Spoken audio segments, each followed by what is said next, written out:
Hey everybody, welcome to The Butcher and the Band, a podcast about all things meat and music.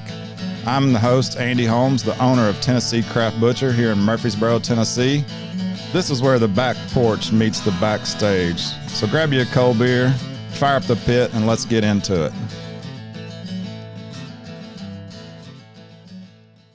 Hey everybody, it's Andy Holmes from Tennessee Craft Butcher, here with my good buddy Vincent Hickerson. Make sure you enunciate that, please. A lot of people know him as Bigg Vinny, but he's a guest tonight on The Butcher and the Band. I've also got my cousin, Bo Tatum, here to co-host with us. Maybe he can help me out if I get fumbled up here or there. But we're going to talk about all things meat and music tonight. And I appreciate you being here, Bigg Vinny. Listen, I love all those things, meat and music. Got BT and BV. We're good to go. That's it. Let's go. But thanks so much for coming out. And, I met Bigg Vinny a while back. We got a lot of mutual friends. And one of his bands called the Nashville Cartel, I got invited to a charity event they were hosting and just had a great time and got to know him really well that night. And we've carried on a friendship ever since then. We have, man. And, like I said, it's kind of cool in this town, since I've got here. I haven't been living here but just 2 years in Murfreesboro, but I've been around this area my whole life. But just the amount of people that do support the great causes and things. I mean, we've put on, 10 or 15, 20 of those shows, and started meeting folks like you and people that really just care about the community, care about the charitable organizations that are around here. And we did it all with local stuff. And it's just been cool. I made a lot of really good friends. But I don't know if I made anybody that I like better than you, because you know why? Got the meats. Got them meats. Yeah. Well, so, that charity event in particular was in Franklin. And guess what was there? Live music and food. Bam. And love both those that's things. kind of where this podcast has spun, is how food and music seems to always bring people together. And so we're going to talk a little bit about that. We're going to talk about some meats, some music, maybe get to hear a song or two from you later. And so Bigg Vinny, where are you from exactly? I am born and raised in Perry County, Tennessee, about an hour and 20 minutes, hour and 30 minutes from here, and grew up on the Buffalo River. So. Where'd you go to high school? Perry County High School. Did you play any sports? I did. Played football. I was amazing. Because I saw on your website, that you're a singer, songwriter, an athlete, an actor. You're on The Biggest Loser. Auctioneer. You're an auctioneer. I'm the overall attraction. Here's the biggest question I got is why is there no line item about being a dance machine? Well, it needs to say singer, songwriter, dancer. I started filling out all the stuff. I felt like Apollo Creed, you know what I mean? Yeah. I had so many things I was doing, I felt like it was nicknames, and I'm like, I don't want to brag too much. I'll just put entertainer on there, and if they don't understand, entertainer means dancer. Ask any stripper you ever met. Yeah. Entertainer means dancer. Well, I can speak from experience. His songwriting's pretty good. His singing's good. But his dancing's amazing. I got a video the other day. But look at that. He sent me a video. But I will say his clothes were on. Yeah. His clothes were on the whole time. Not the video I got. Oh, well. It was me Thanks shaking. for not sharing that. Yeah, I put it in the spank bank. Yeah, just shoved it way down in there. Yeah, we appreciate you keeping that to yourself. I'll show you later. I don't care what y'all do outside of this, but let's just leave that. Oh, some y'all. stuff you can't put on Instagram. Yeah. Community guidelines. Yeah. Whatever. Anyway, I love to dance. So, how many profiles are you on now? My OnlyFans is growing quite a bit. I got at least 3 subscribers. Y'all please follow him on OnlyFans. Yeah. He's trying to raise some money for his children. They're all me, and I forgot my password every time. I like it. Hey, I'm keeping that $5 a month, no matter what. I'm up to 15. Well, I've got this here Cedar Glade brew in my hand. It's actually nice. Quite delicious. Me and Bo had a couple already, but that's the other thing that kind of brings everybody together. It's kind of weird. Beer. Yeah. Well, I couldn't figure out how to incorporate that into the Butcher and the Band name, so it's just too long. Kind of like beer, beats, and beef. It's kind of like your resume is too long, But as far as your songwriting goes, tell us about who you wrote for, who you write with, kind of where that's going or where it's been. Yeah, when I first started doing music, my favorite thing was the songwriting side of it. It still is really my favorite thing, is the creation of that song. And for me, my first cut was with a guy named Stephen Cochran, and it was had a music video to it and everything. It was a single. It made it into the top 50 on the Billboard charts. It was a top 50 video of the year on GAC, and which is not really a thing anymore. I mean, I guess it's kind of still a thing, but they used to actually play country music on the country music channels. It was great. Yeah. But you know, it was kind of my first thing that happened. And I was 22 years old, and then I got the record deal, and of course we wrote all the Trailer Choir songs, and we were out with Toby Keith for all those years and doing that. But I mean, I've had cuts with a guy named Kanan Smith, Montgomery Gentry. Had a pretty big song cut with Hinder, of the rock band Hinder. Yeah. And then tons of independent cuts. A buddy of mine named Matt Ferris has probably cut 10 songs of mine, and he just crushes it, man. He's one of those artists out there that, you know, he's not on the mainstream radio and all that, but he does, you know, $1 million a year in touring, has his own tour bus and all that stuff. Yeah. Like, some people don't realize, like, there's a whole world out there of touring and playing music that doesn't involve being famous, you know. He's famous. He's famous in his region, you know. Anywhere he goes there, I mean, they all give him free stuff, take care of him. He's an awesome dude, great entertainer. Can go to Walmart and probably doesn't get bombarded. Yeah, he don't have to worry about that. You know, I was talking to Toby one time, and I'm just dropping Toby's name everywhere because I missed that guy. But it was, I was talking to him. I was like, "What's the best part about being famous?" He goes, "I mean, I guess the money." You know? I was like, "What's the worst part?" He goes, "You can't really go anywhere anymore." He goes, "When you reach the level that I've gotten to," he goes, "you can't just take your family out to Applebee's." By that he meant his height, though. He was about 6'4", 6'5". He stood out in the crowd, you know. But yeah, no, he was. We went up to a place called the Ram's Horn one time. It was 3:00 in the morning after the show had ended. All this stuff was in Detroit, and within 30 minutes, the whole place was full. You know, I mean, just people call, started going. And that was before social media was like huge. People were paging them, putting Toby Keith in the letters, and 911. 775-786-75-309. Anyway, yeah, I mean, I've been blessed to get a lot of cuts, and I had a lot of different people cut my songs. There's a guy named Steven Martinez that's a big actor that's cut some. Ira Dean, who was part of Trick Pony, is a phenomenal. Y'all have met him before at some of our events. I've had stuff with him, of course, the Trailer Choir stuff. I've had, who else have I had? A guy named James Payne. My first #1 actually was a gospel record with a guy named James Payne. It was called Until God Blesses America Again, and we won Song of the Year with that in the Gospel Awards, which was really cool. So, yeah. So, Trailer Choir, like who's the other members in that? So originally it was me and Butter and this little guy named Gary, who was a fiddle player, and he quit on us right before we got our deal. Yeah. And we had a girl that was singing with us at the time, and she was really just a hired backup singer, but we had a massive amount of respect for her because she'd been in town for years. Her name's Crystal Hoyt. And when Toby saw us for the second time, she was with us. The first time that he saw us, we had this other girl named Jules Hanson with us. But he didn't know. He thought it was the same girl, you know, even though they don't really look alike at all. But anyways, Crystal was with us, and so yeah, they don't really look alike.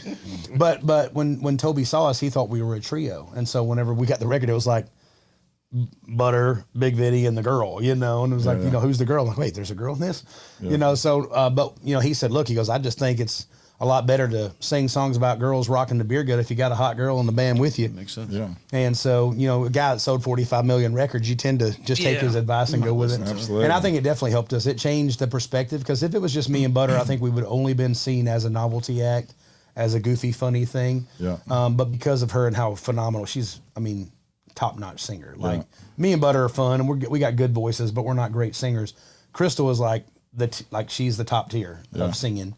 And so adding her in there added an element that we just didn't have, and Toby was very smart to see that. And I think it gave us a lot of the opportunities we had was because of having her. So we got Butter. He's from Ashtabula, Ohio. Was an all-star baseball player. Moved here, went to MTSU. Wanted to get in the music industry, and so he forewent his baseball career for that. That's where I had me, Bigg Vinny from Perry County, Tennessee, sexiest man alive. How old's Butter? And then Crystal Hoyt from Alexandria, Louisiana. How old's Butter? How old is Butter? Yeah. 54. Oh, he's older than me. So I went to MTSU. That's what I was wondering. Yeah. Well, he was there for long enough to be a doctor. So that's our joke. He graduated. He was like 34, I think, when he finally graduated. Well, I might have been there with him then, you know. He was like Van Wilder. He just kept throwing parties, you know. Yeah. Now, Butter, you know, he's... There would have never been Trailer Choir without Butter. I got you. Like me, I didn't have the talent. I didn't have the songwriting skills. I didn't have any of the stuff. I have it now, but I was 22 years old, and I'd really only been writing and singing, playing everything for about 3 years since I was 18, 19. Yeah. Butter took me under his wing, and he taught me so much. Like, he was, this is no joke. We'd be on stage, and I didn't know when to come into the song. Yeah. Because I didn't know how to hear the beat. I didn't know how to see it's this many Bo knows measures. people like that. And A lot of people like all of a that. sudden, Butter would go to let me know it was my turn to sing. So a lot of people thought he was just messing with me being goofy, but he was really letting me know, hey, you need to start singing. Yeah. What was it that he saw in you that like what was your strong attribute for the group that Well, then? I was a 500-pound break dancer, and I was one of a kind. Hired. Yeah, I was actually dancing in the crowd at a place called the Bunganut Pig in Franklin. Yeah, I know where it's at. And he saw me out there. Been And I was out there just cutting a rug, just doing. In my Be town, my band? in Perry County, you dance, and you hang out on the square. Do the But- worms, what you Do the worm. I didn't do the worm. Cleanest Back then, dance I floor in I town really he's just did done. flat footing. I really didn't do the worm. I didn't do the splits, none of that stuff. Because of Butter, we would be like, dude, he literally said to me one day, dude, if you learn how to do the splits, we'll never have to worry about food again.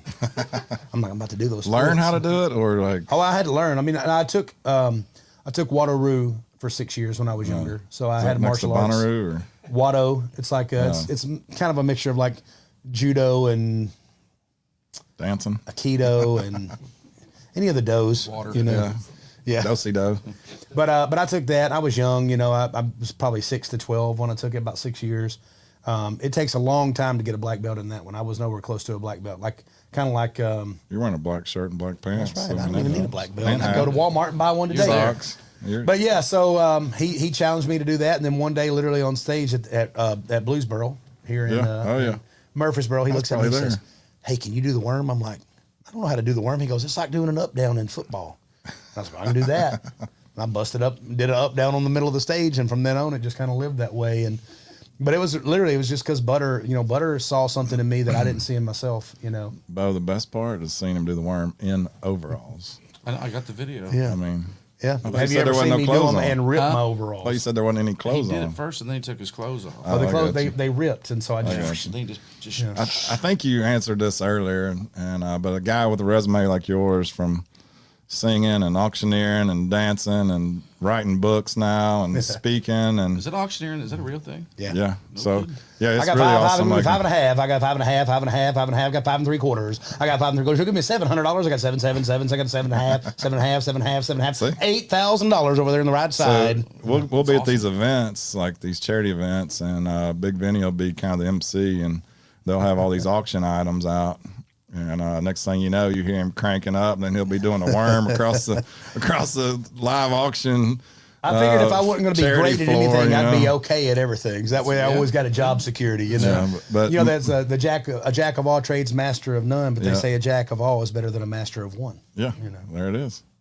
Now the question was, which one of those is your favorite thing to do? And I think you said songwriting, but Well, as far when it comes to music creation, when it comes to music, my favorite thing is songwriting. I love it. I love being on stage. I think they all bring a different energy to me. Yeah.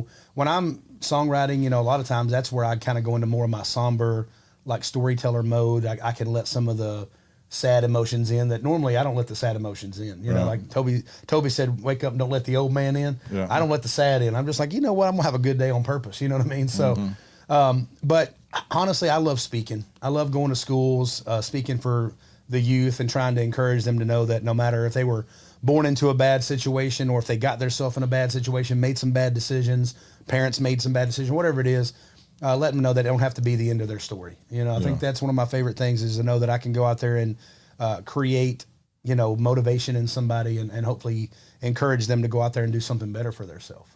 yeah. So you mentioned being the big boy doing the worm, and breakdancing, which I've seen some of that, and but so how did the Biggest Loser come about? And I don't, we don't have to go too far into it. But, No, we don't have to get into the whole thing. I mean, basically, I had gotten myself in a pretty bad place. I was over 500 pounds, laying in a hospital bed in danger of losing my leg to diabetes. And, like God does, God showed up in the form of a friend of mine named Dana DeSilvio, who called me, who was on the first season of Biggest Loser, and said, hey, they're going to audition people for Biggest Loser. Would you want to audition? And I was like, hell no, I don't want to audition for that stupid show. Yeah. All they do is make fun of fat people. And she's like, no, it's great. And I hung up on her, and then I called her back, and I was kind of forced to call her back by my then girlfriend, who became my first wife and then also became my first divorce. But I called her back and just said, look, I'll go check this thing out. And my intention really on going on the show, I was like, well, I'm just going to go on here and I'm going to get more famous. That was my original thought with going, dude, if I go there, I'm going to lose weight and I'll get more famous. So why not? But I got out there, and the very first day we had to run a mile in the desert, like literally Death Valley, like Wow. in the I forget what the place that we were at, but it's Hot. It's terrible. I felt like Rango. Remember that movie Rango? No. The lizard. He steps out in the middle of the desert and he just Yeah. cracks off his skin, cracks off. Yeah. That's the way I felt in the desert. I mean, I'm in Tennessee. We're used to being humid. You know what I mean? Yeah. Like we can handle that dry heat. They say, oh, it's just dry heat. I'm like, no, So that it's first dry day, heat. they drug you all out there in that kind of shape and said, run a mile. With a 50-pound pole, but you had 5 partners total. So it was me and 4 other people. We had a 50-pound. It was only 10 pounds apiece. You had to run a mile. That seems not. Well, How that's. I come up with this strategy. I said, hey, what if we jog for 10 seconds and then walk for 10 seconds and then jog for 10 seconds and then walk for 10 seconds. Ramon, who was playing semi-pro football at the time, was a pretty good athlete. He only weighed about 355, 360. I weighed, by this time I'd already lost down to 426. But he looked at me, he goes, no, man. He goes, we just need to get out there and just sprint and get ahead of everybody. I'm like, sprint? I was like, I ain't sprinted since I don't know when. I don't know how to do that anymore. And I said, okay. I was like, well, let's do it. If that's what you want to do, let's do it. And so we were the young team. So ours was called Battle of the Ages. We were the young team. Then it was, I think it was up to 30 maybe was the young. And then it was 30 to 40 or 30 to 45 maybe was maybe it was 30 to 50. And then 50 and up was the silver sneakers. So middle age was 30 to 50. And then 50 and up was silver sneakers. And they were the older crew and all that. And so literally I was like, all right, let's do this. So we took off running. We got set probably 75 yards and I was toast. Gassed. I mean, toast. But we went fast as we could. We got a big old lead and I thought, but I knew it wasn't going to last. I mean, it was me. I was the one holding us back. All the rest of them were, younger than me by quite a bit, at least 1 or 2, 3, 4 years. And all of them weighed at least 70, 80 pounds less than me on our team. Mm-hmm. So, I mean, I was dragging us, And then I hated that because I was always a leader. I was always great at football. I never didn't start. You can't do it, though. Yeah, I was blowed up, dude. I was, you watch when fighters are in a fight and they might be winning for the first couple rounds, but they ain't got their cardio right. Yeah. And all of a sudden they're gassed in that 4th round and they just get their head bashed in. Yeah. That was me. I was getting my head bashed in by looking like a fool. But either way, next thing you know, the middle-aged team comes up beside us and they're walking 10 seconds, jogging 10 seconds. And they had Antone Davis was on their team. Now, Antone played for the Vols and he played for the Eagles and the Falcons. And so, I mean, he was an athlete anyways. He looks over and goes, we didn't really know each other. I knew who he was, but he had no clue. I always goes, thanks for the advice. So they literally followed my plan. I was like looking at Ramon. He's like, come on, man. And Ramon could have ran the whole thing. Yeah. He literally, I mean, even at 355, 360 pounds, whatever he was, he could have ran the whole thing that day and probably 10 to 12 minutes. And you're so gassed up, you're scared. Oh, it ended up taking us. Die. It ended up taking us 22 or 23 minutes to do that mile because of me. And we were walking. That's less than 3 miles an hour. It's not that bad though, really. I was 426 when we started the show. I was over 500 whenever I went to the hospital.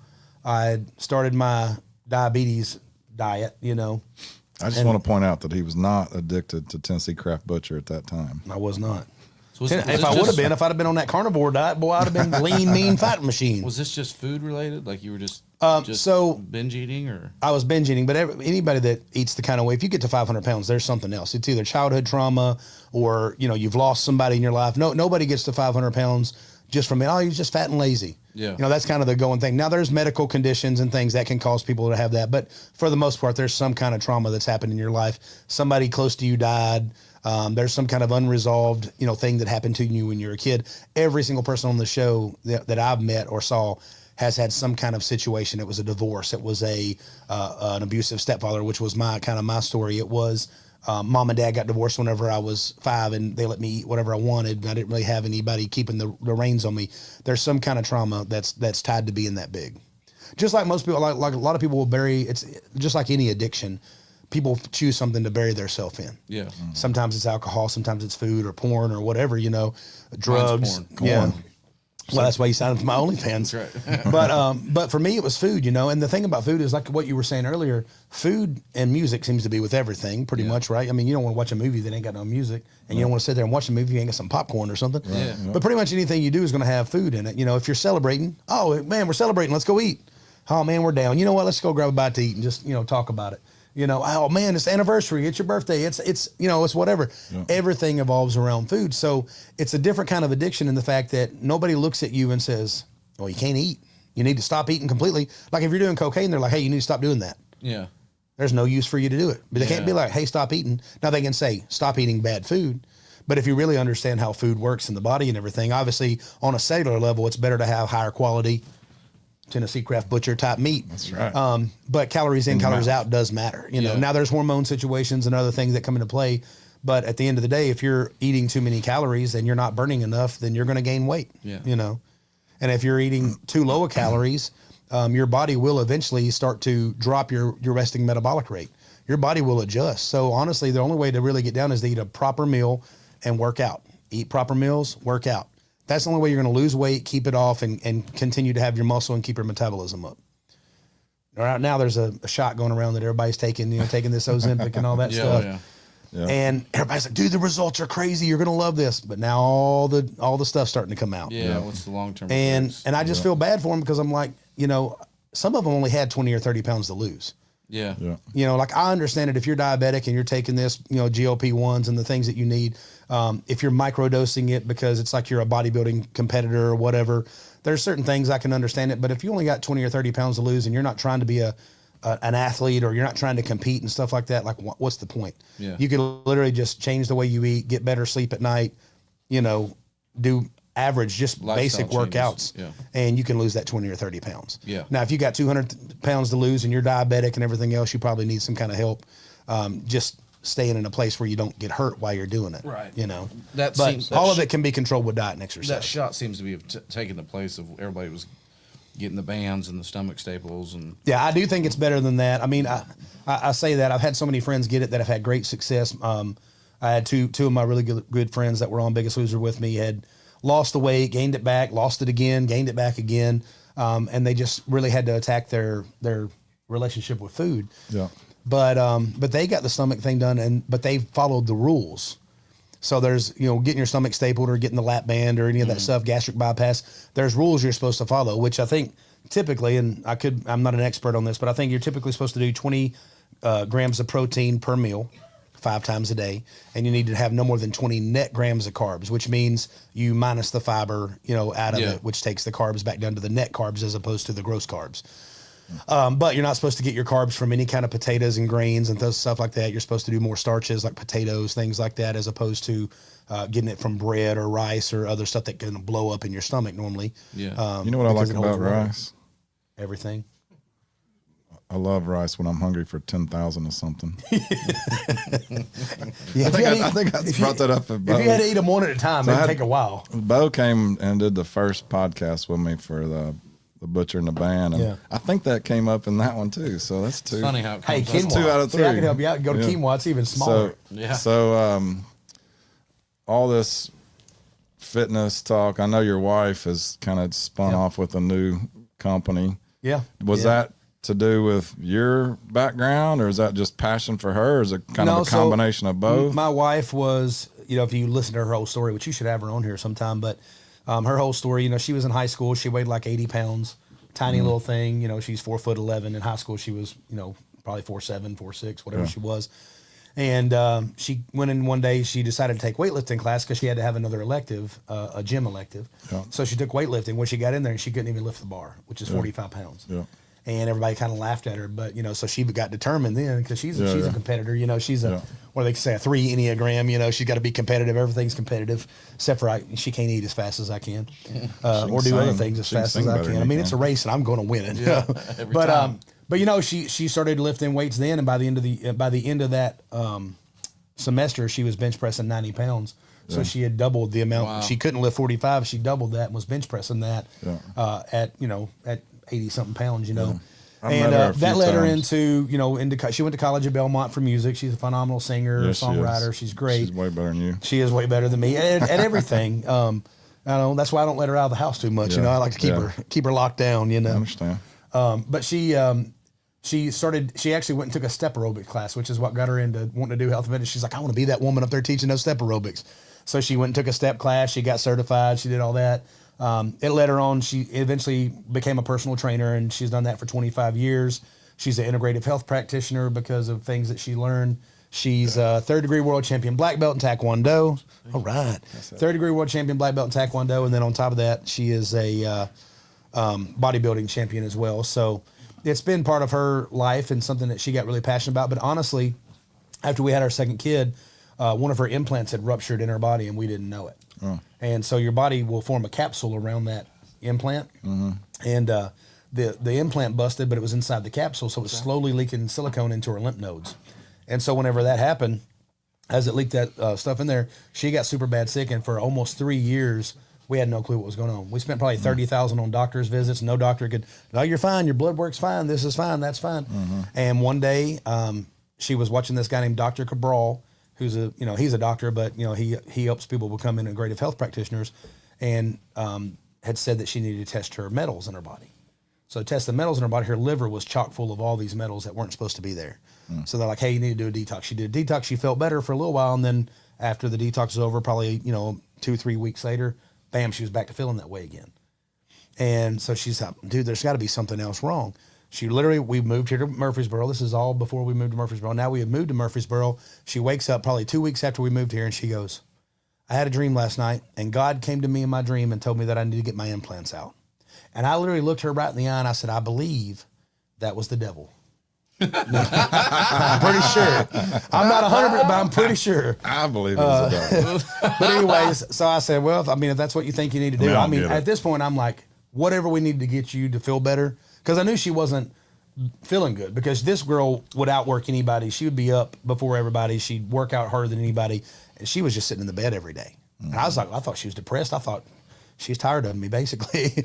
But sure enough, she went to the doctor and found out that, one of her implants was ruptured. It was leaking silicone into her lymph nodes and getting in her liver and was trying to, detoxify and do what the liver does as a filter. And so she had to go have her implants removed. And I'm telling you, 3 days once she kind of come to, after because she had to be knocked out. And of course, they cut her open in her chest and all that. About 3 days afterwards, dude, all the dark spots on her head cleared up. The bags under her eyes were gone. She felt like $1 million outside of, she couldn't lift and do stuff, but it was like night and day. And ever since then, she's been good. So now she has a passion. And it was one of the ways that we learned because we were those trainers that only told you, if you eat right and exercise, that's all there is to it. And for most people, that is. Most people just need to eat right and exercise. Yeah. But there are people that have, moms, people that have been through, 2 or 3 pregnancies that got epidurals, that have hormone issues, perimenopause, all these different things that can come in. We never knew about that because we were uneducated in it. So we would be trying to help these people, not having the knowledge we truly needed to help them because we're like, well, we got our certificates, We're NASM and NFPT and ISSA. We had all these things, ISIS. Yeah, ISA. Mm-hmm. ISSA, International Sports Sign. I can't remember what it stands for. Either way, we had all of them. Between me and her, we had all of them, and we thought, well, we knew everything there was to know. But you only know what in there is just going to teach you about exercise, and it teaches you a little bit on the body, like how things work and what kind of supplementation. A little bit of that's in there, but pretty much you're learning diet and exercise. And so when you start to get into being an actual trainer as opposed to just a coach, you start to realize there's other things that come on board that are going to help you or hurt you in your daily walk. Some people don't need to do HIIT training. Mm-hmm. Some people don't need to do intermittent fasting. Different bodies and different things that are going on in your body can determine different things that you need. Right, right.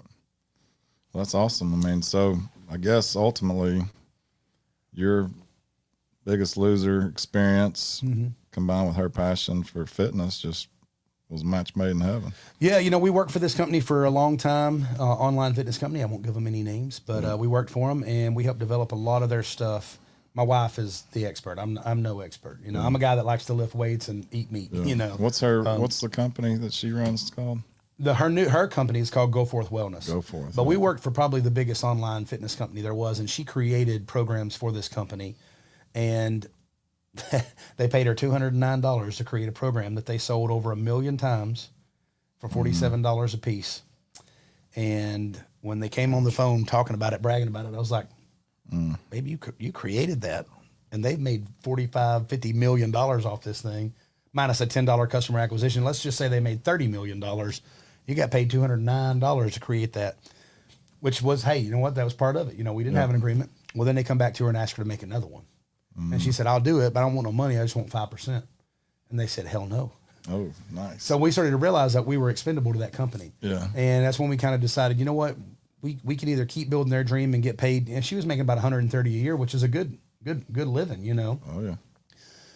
But you're maxed out and you're trading out 10 and 12 hours a day for that money, you know. Now, is it worth it? Would you rather cut back and make a little less money, have more time with the kids and all that kind of stuff?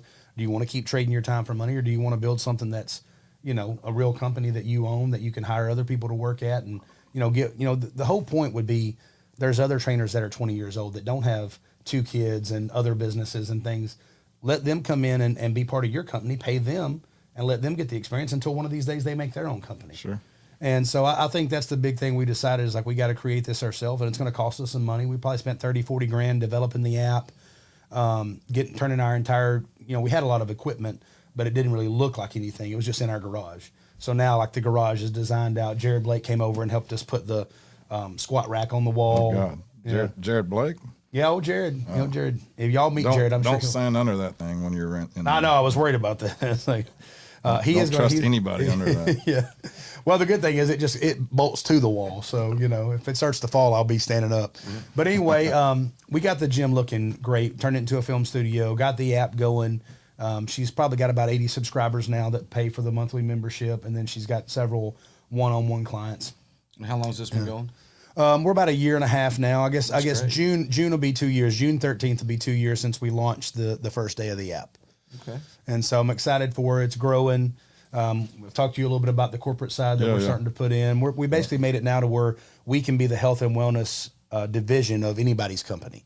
So say they got 20 employees, we come in and we help them with their health and fitness, their diets, their, you know, all the stuff that they're doing. They get the app. It has all their workouts in it. It tells them how many macros they should be eating a day for whatever goals they have based on their height, weight, age, activity level, all that stuff. I mean, she's really developed something, and it actually automatically corrects it. So if you connect it to your Apple Watch or your even your iPhone or whatever, it keeps up how many steps, how much activity you're actually getting every day, and it'll adjust your macros according to what kind of actual activity you're putting in. Yeah. You can program in your workouts and all that kind of stuff too. So she's smarter than me and prettier than me.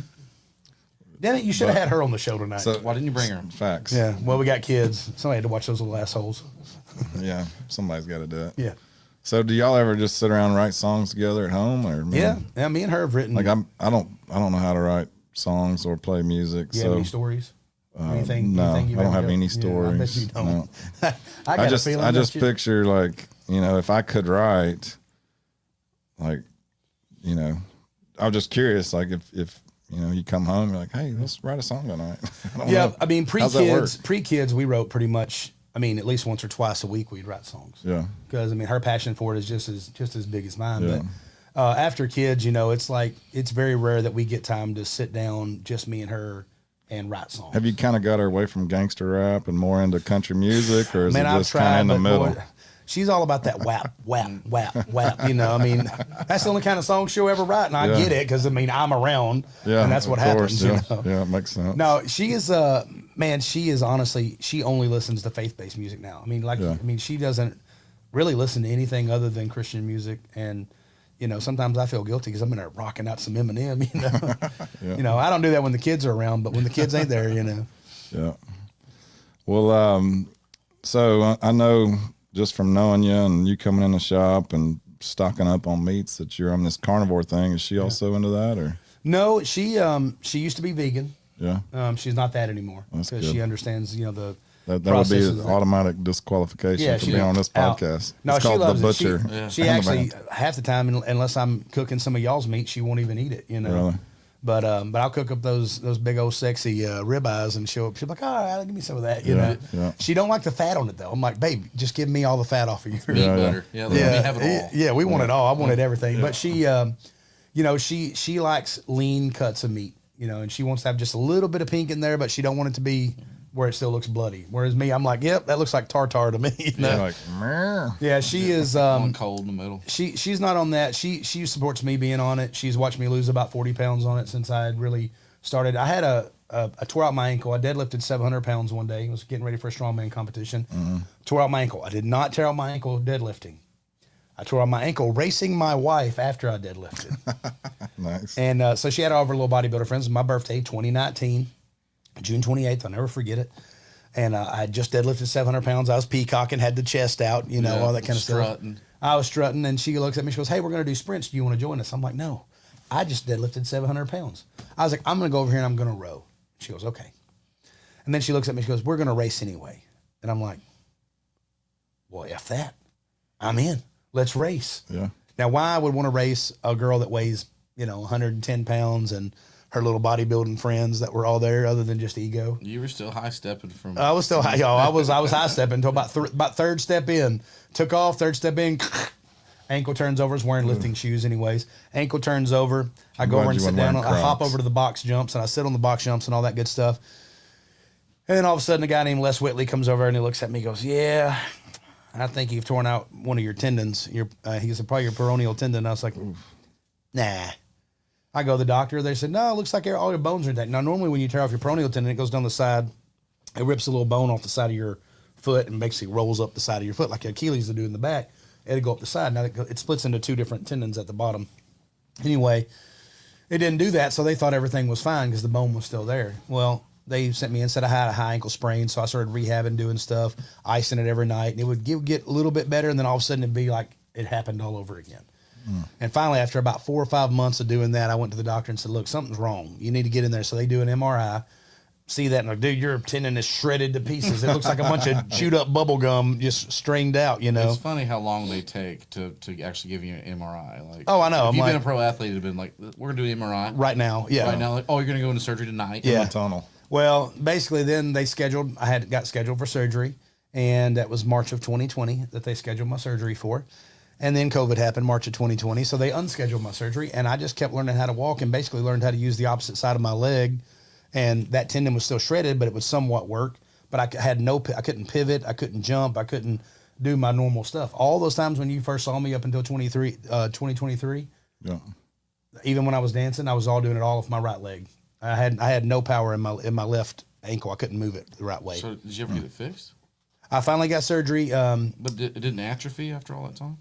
No, then I was fine. I mean, it got a little bit smaller, but now it atrophied after I got the surgery. Yeah. I got the surgery January 6th of 2023. I was 12 weeks non-weight bearing in a cast. It was awful for me because I'm a mover and shaker. Like, I got to be going, I know. But I laid in that bed as close as I ever been to depression, I think. Yeah. For me, like having to sit there in one room by myself and listen, to my kids and my wife and all them in the other room where I have to be like, "Babe." You get a rascal. Oh my gosh! Well, I finally got me one of those little knee scooters, but in the beginning you couldn't do that. It was powered or? No.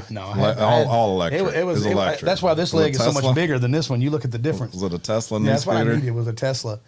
But anyways, when I first got that surgery, dude, just getting out of the bed, there was so much pain, and I took the pain meds for about 2 days, and I would rather feel pain than the way I feel on pain meds. Yeah.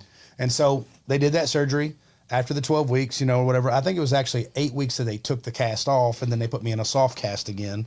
And then I had to start getting a little bit of flex in my foot back where I could start moving it. And then after 12 weeks, they put me in the walking boot. And I got to start walking again. But I thought, man, after that 12 weeks, I'll be good to go. Yeah. Dude, I did not realize, like I have a picture online, but my calf was like this big around. It looked like a bone. Yeah. And then you see how big my legs are. So I'm like, okay. Right now you got cankles. Yeah. My calves are so big that I still have ankles somehow. But I literally, man, it was terrible for me. And I'd finally gotten it all back up, and I started to realize, like, man, my ankles really doesn't feel any more secure than it did. Yeah. And so I go to the doctor. He goes, "Oh yeah, you got to do a whole nother surgery." And I'm like, he goes, "I told you this when you got your surgery. There's a whole nother surgery." And he goes, "What we did there was we fixed your tendons. Now we got to go back in and put 2 screws from the bottom of your heel up to the top of your ankle to lock it into that place." And he goes, "We're basically going to fuse the joint." And so I had to go back in for another surgery, another 12 weeks non-weight bearing in a cast, everything. And that was December 22nd of 24. Of 23. And the reason I did that, because they were wanting to do it the whole next year. I'm like, hell no. I already paid $17,500 out of pocket because of my insurance had a $12,500 deductible and $17,500 out of pocket. I was like, so we doing it in the same year? I ain't paying a $12,500 deductible again. I said, so y'all better figure it out. You tell Dr. Durr. And he did. He actually came in special on December 22nd to do my surgery so that I didn't have to pay that. So Bone and Joint Clinic will forever have my business because of Dr. Durr doing that. And he didn't have to. He could have said no, but it would have cost me $12,500 more dollars. Got through that, and there was a really bad scare after the second time going through that. The muscles in my leg were not reacting after the 12 weeks non-weight bearing in the cast on the second time. And they were sending little shocky things and like shocking it to see, and there was no reaction from the muscle. And so he told me a couple of things. He goes, if it doesn't start to react, there's a couple of different things we can do. He goes, either we can basically fuse your entire joint so that you just basically be walking around on a peg leg. He goes, or we can amputate. He goes, because if you don't, the muscles, if they don't start reacting, it means that they're pretty much dead, and they'll, they won't work, Yeah. That'd be tough on the worm. I was tough for the worm. Yeah. Those are two bad options. Yeah. So I kind of got down. I got down for me, getting down for a week is like an eternity, because I'm always a hyper up and going person. Mm-hmm. Yes. And I was sitting there one day, and I was just all, kind of being pissy. And my wife looked, she goes, well, what are you going to do about it? I was like, I mean, I can't believe this, all this hard work I've done, and man, I'm so strong. I can do all this stuff. And all of a sudden I'm going to lose my leg, and, all this other, I was so mad and depressed. I was like, I just can't believe this is happening, all this other stuff. She goes, well, what are you going to do about it? She goes, you can either sit around and bitch about it, or you can realize that it's just part of life, and you're going to have to get over it, and you're going to have to figure out how to make it part of your story and just get back up and keep going. She goes, unless you just want to lay down and die in front of your kids. And I was like, damn. I was like, no, so, I mean, she did. She put that tough love on me, and it made me sit there and think. And I thought, man, I would never want to teach my kids that just because something bad happens that you need to lay down and let it be the end. And so I went and I said, I didn't. It wasn't like all of a sudden I was like, okay, I'm fixing it all. I went. I prayed about it. I talked about it, and I had a talk with God, and I just said, God, and it's the same leg that I was going to lose to diabetes, by the way. This left leg is the same one that I almost lost before, Biggest Loser. And I said, God, I was like, if it's your will that this leg be gone from the knee down, I'll understand and I'll accept it. But if I had my druthers, I'd rather keep my leg intact and it start working. And I went in for the next visit, and sure enough, it started reacting to the shocks and all that kind of stuff. And I've been able to build it back up decently since then. So now I'm getting back to my normal routines of lifting. I was only really allowed to walk about 2,500 to 3,000 steps a day for a while. And so now I'm back up to about 7,500 steps a day, which, I used to be 10, 15,000. Yeah. People were like, I got to hit 10,000 steps today. I'm like, dude, I hit that at lunch, Yeah. But it's finally getting back to that. And of course, now my weight started to come back down, because sitting there not being able to do what I did, my weight just started going up. And I was like, dude, I'm eating right. I'm still somewhat working out, but I was so used to being up and going so much, I didn't realize how many calories I was burning just being alive, just being, normal Bigg Vinny, mode. So not laying in a bed. Yeah. And I didn't have any pain, now I had all this pain in my, when I first, up until probably honestly, when I started doing the ice baths, there were still mornings I'd wake up and I'd put the pressure on my foot, and it felt like it was going to the whole ankle was just going to blow out each side. Like there was mornings. Ever since I've been in these ice baths, I had no pain in it. So I guess the point of the story is never race a girl. Yes, never race a girl. Never race unless she's the one that weighs 300 pounds. Oh, there you go. And you weigh 110. Then race that girl. Yes. Yeah.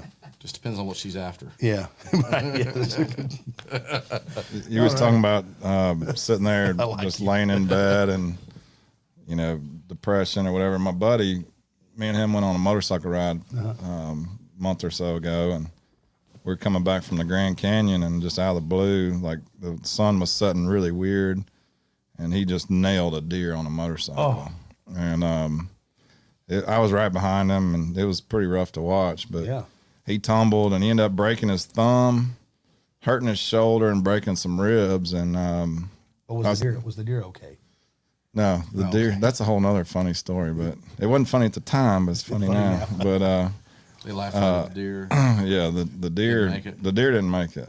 No, but I was talking to him the other day. I was like, "Man, how you feeling?" He's like, "Man, I feel great." He said, "I'm not on pain pills. I'm good." He said, "But man, the boredom, the sitting here just miserable, just can't do anything." And he's a big workout guy, and he's still, he finally decided he's just going to drive and you know, he's like, I don't know if I'm supposed to, but my decision was I'm driving. He started working out again this week. He said, I couldn't do a whole lot, but I was on the treadmill. He said, I walked. But, Yeah. you know, he said, but man, the misery of just laying there, not really in pain, kind of like, I mean, almost exact same thing you said. Just, I just thought it was kind of comical after all he'd been through with that. Is like the worst part is he can't go out and do something he wants to be doing. And he's got 4 weeks till he's fully recovered and back at it. And hopefully he'll be able to put that helmet on and ride again, but we'll see. Well, I just obviously taking it slow, you know, and not jumping back on. I mean, there might be some trauma in there that he doesn't know about until he gets on that bike for the first time. Well, I told him he's got a really long driveway. Maybe we'll just practice riding to the end of the driveway and back, you know. And then maybe we could ride up to Walter Hill School where we went to elementary school and turn around the parking lot and ride back, you know. Who knows? I've had a lot of people like, Vinny, when you go get a Harley? I'm like, never. Yeah.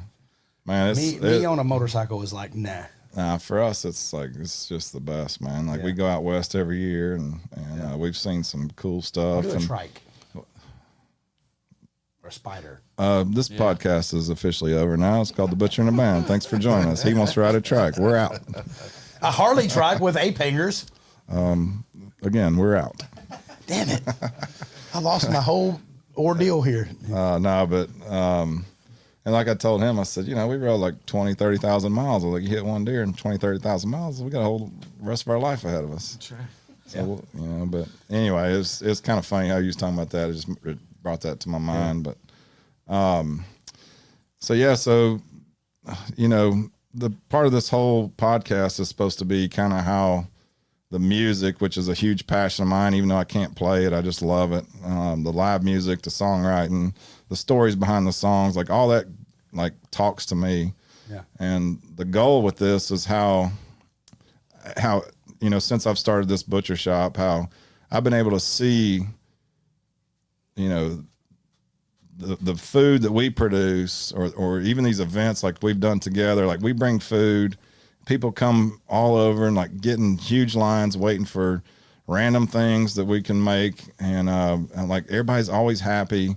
And somehow there's always music involved. Yeah. And so the butcher and the band is kind of like how food, like, you know, more specifically for me is like meat and music brings people together. And we did an event for you at your Buffalo River Resort. We did the Buffalo River Jam. And Tyler Farr played, and we brought our food truck. And, you know, we had a long line, and like people were just singing along to every song, and we're carrying around our food and just seeing their smiles on their faces. Like it's just something really special about that. And like, how would you describe as an artist and being on that stage and seeing, you know, seeing people smile and seeing people happy? How would you say that food and music just can bring people together? And that's all right. That's all right. You know, does that make sense? No, absolutely. I mean, I think that, you know, it brings people together. You think about fairs, festivals, you know, you got your funnel cakes and you got hot dogs and, you know, I go to these state fairs, they got chocolate bacon and pork chop on a stick and please turn the ringer on. Oh, please. Of course. Jared Blake. Just send them to, it's not Jared Blake, but it was a business call. They're going to have to wait. This is the most important business.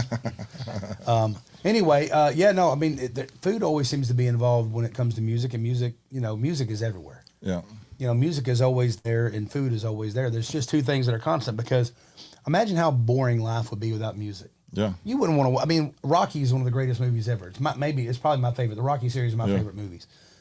They would not be the same if you didn't have that music. Take the soundtrack out of them. And I mean, they're okay, but a they're lot not of people be near. like, "What's Rocky?" I mean, they just change the music. Yeah. You play Eye of the Tiger, like that's that boxing movie. You know, it's like. So it's one of those things where, you know, you think about that and you think about food. I mean, everywhere you go, you know, eating is part of life. You know, so I mean, you know, it's the things that come together. But to watch the happiness that it brings, that to me, when I think about food and music, both, they bring people together. Yeah. No matter where you go, food is food. No matter where you go, music is music. So, you know, getting those two things together, they just always seem to work well. And for me, I love being happy. You know, I think the world has plenty of stuff to argue about and be mad about and all this other stuff. And, you know, you could wake up every single day and choose to have a bad day. You could wake up every day and find somebody to argue with and all that other kind of stuff. But man, if you could wake up, go to a concert, eat your favorite cut of meat, and have a good day, like why would you not rather do that? Yeah, I want that exactly. job. Yeah, that's my job. It was my job for a long time. Yeah. No, Just look at how babies or kids that don't really know, like how Keep this excited they PG, get about please. food. Like I see my daughter, Yeah. like you get her some chicken nuggets and she start dancing. yeah. She's just so happy, and she's Hey, Or you do put on not, baby do not. shark doo doo doo doo, Yeah. baby. She can do that, but do not mention Chili's ribs around her. She did the baby back. Oh, she's like famous for this. She hates it. yeah. Oh. She hates so when she was Chili's a baby, ribs. she was. Well, on, that's because she's used to having y'all stuff. Yeah, she is. She was on America's Funniest Home Videos because we when she was a baby we would do this thing where I'd be like, "Hi, welcome to Chili's," and she just start bawling. Dang. Yeah. So- So, so I Did you got- win the money? Yeah, I mean, Did you meet Alfonso Ribeiro?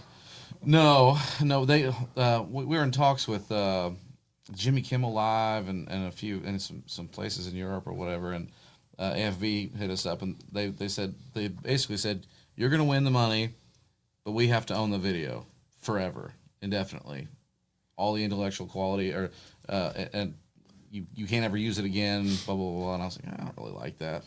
Yeah. So I Tell him, just $1 million. I so we took $100 in a T-shirt. like that.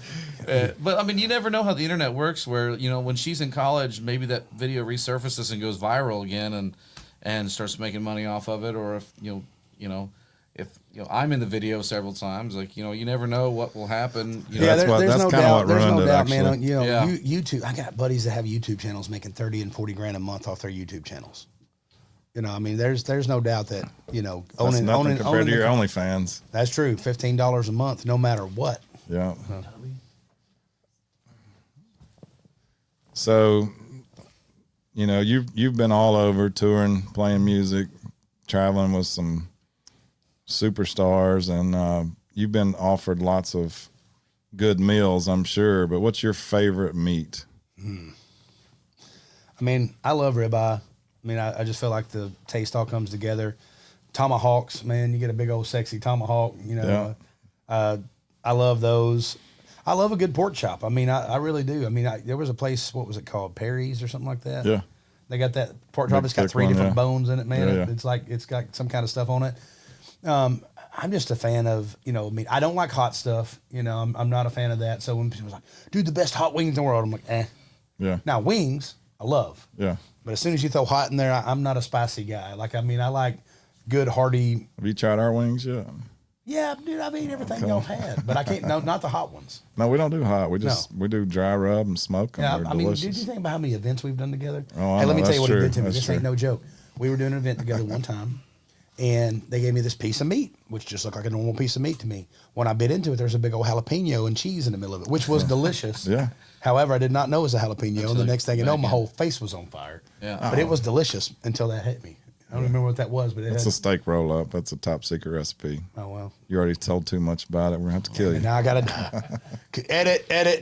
Yeah. Put you back on that trike Yeah, and I mean- ride you into sunset. I mean, I've had some. It's funny because me and Jared have talked about this a lot, but we go to a lot of restaurants when we're on the road. People are like, "Dude, you got to have the steak here," and it's inevitable. You have a good steak pretty much. Anywhere. You can go to Longhorn and get a pretty good cowboy ribeye. Yeah.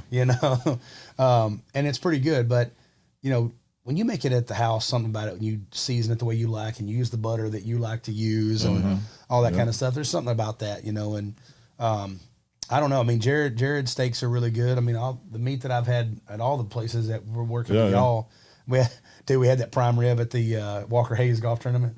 It was so good. And I don't even know if you knew this happened, but there was a guy named Will Terry. He's an artist that I helped manage. And he walks up to me, and I thought he was about to throw up because he'd been drinking out there on the golf course all day. Yeah. I know Will. Will, yeah. Yeah, we did that. Yeah, Yeah, they've been around together, He, not to interrupt you, we walked into the green room there, and there was nothing in the cooler. There was nothing but NA beer, and he was like, "Shit, who wants that stuff?" And then I come back in, he's pounding NA beers, and I go in the bathroom, and there was just NA beer cans. Trying to get that 0.0009%. But he, I literally, he comes up to me, looks like he's about to throw up. I'm like, dude, I said, go over there. It was about to start the auction. Yeah. Ben Roethlisberger is sitting there I like, remember that, yeah. this whole thing. I'm like, get your ass over there. Yeah. And all of a sudden he goes, "Bleh," and he was choking on the fat God. from the rib Oh, God. or from the prime rib. And he goes, no, I was choking. I was like, man, I said, I almost let you die because I thought you were just sick and going to throw up. I was like, dude, you got to say funny. something. He goes, I couldn't. It was. couldn't speak. Yeah, that was cool. I said, here's the thing. You go die over there. Slow down. Enjoy the meat. Don't just inhale it, you know. Yeah, But that was a anyway, cool I mean, event. y'all, I mean, Meeting I Ben love Rothberg. meat. Huh? How do you say his last name? Roethlisberger. That was cool, Roethlisberger, man. yeah.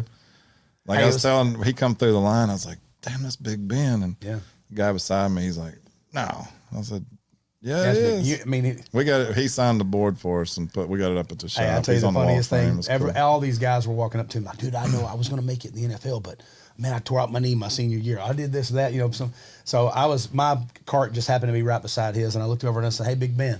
He goes, what's up, buddy? I said, I know you probably already heard this a few times today, but I was definitely destined to go play in the NFL. I mean, I was in my day, I was awesome. I was going to go to the NFL. He goes, oh yeah, but what happened? And you could tell he's tired of hearing this. I go, well, I just wasn't fast enough, strong enough, talented enough. But outside of that, I was on my way. You know, dude, he cracked up. He goes, you know, I mean, anyways, he cracked up about it. But man, yeah, I mean, just meat in general. But So if you got the big, sexy tomahawk from Tennessee Craft Butcher, by the way, and you're cooking it at home, how you gonna cook it? I need somebody else to cook it. Okay. Now I can cook my ribeyes. Yeah. I love a cast iron skillet. All right. Let's back up. How would you cook a ribeye? Oh, I just put butter and salt and pepper on there. Yeah. I'm just a simple Inside, guy. outside. I'm a cast iron skillet guy. I put Okay. the butter in the skillet, and then I, of course, put butter on top of it. Yeah. And I pour the butter back on top of it, you know. Yeah. I like the crispy edges, but I like it to be kind of crispy on the edges, but I like So- the inside to be red. Have you cooked on a big green egg yet? I have not, but Jared Blake has cooked for me on a big green egg many times. We're gonna have to work on that Yeah. for you. I can do it. Can we I do it with a teach you. blowtorch? Can't you cook the tomahawks with a blowtorch? You can, Ain't yeah. that a thing? Yeah, you can cook them on the hood of your car if you want to, but you put them on a big green egg, it's gonna be the best result. You know. Hey, listen, whatever's going to make it nice and juicy, where I can just have that whole thing in my hand and just chaw it down till there ain't nothing Yeah. left on that bone. I All like that. 1,800 and something calories of it, or more if it's bigger. Well, your ankle's fixed. You can walk more. You're good. Yeah, I'm good now. Just walk your ass off after you eat that thing. That's right. There's no Just big get in the deal. sauna, sweat it out. That too. So traveling around and of course being at some of these events where we bring some random exotic foods, like what's the weirdest meat you've eaten? Ooh, Lord. I mean, I've had alligator, shark, all that stuff, but I'd say, this one time I was eating a taco and they kept calling it flotilla. Mm-hmm. And I was sitting there, I said, what kind of meat is this? It's delicious. Like, oh, it's cow tongue. Oh, I've yeah, had yeah. cow tongue before. And I said, They were Yeah, calling but I it was what? I was like, flotilla or something like that. Lingua? I can't remember. Flowinga? No, lingua. Lingua, is that what it is? I don't know what it was. Well, I mean, I thought I they guess you called can it call it whatever you flotilla. want to. I mean, I but- couldn't understand what they were saying. Yeah. Where was that at? In Louisiana. Okay, nice. So they said, you're eating cow tongue. And I'm like, yeah. I said, but what part of the cow is it? It's the tongue. Yeah. And I'm like, why? Yeah, I'm that's glad a you big told one. me after I started eating it. But Yeah. Yeah. I mean, I've had the cow's balls. I've had, what they call it, calf fries. Yeah. I've had a little bit of everything. But I'd say when I found out I was eating cow tongue, it seemed the weirdest to me. Have you ever had a sandwich on a sandwich? That's the inside joke between me and Bo. I asked him about that at the first one we did, and he got to talking about this guy trying to give him a groundhog burger, and he started talking about eating. He couldn't think of the word tenderloin. He kept saying, it's not the fillet, but you skin this rabbit and you get the not like the a squirrel. not the fillet, but what's it I like some called? squirrel The, meat. Not a the fillet. tenderloin, like the tenderloin. He said, and then you take this hammer with them little knots on it, and you beat on that thing until it's good and tenderized. Which the whole hammer's called a tenderizer. So But he couldn't think of that word. He but had the words. but He couldn't just think didn't of know it. where to put them in And this then way. he said, described man, it. he said, you cook that up and you put that on a sandwich like a sandwich. And Hey, we're don't- trying to make it go global. Yeah. I mean, I'm in we for a want sandwich on a this. sandwich.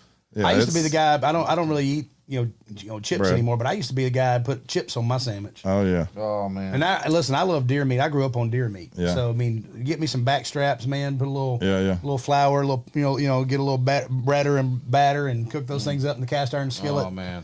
Man, you Yeah. make them like that. Put them on a biscuit. Then you got a sandwich on a sandwich. That's a sandwich on a sandwich Yeah. right there. I think that's a biscuit I'm on having a a biscuit. sandwich. Get somebody, first day of shotgun season, somebody kills out in the morning and you're eating back straps. That's for the lunch.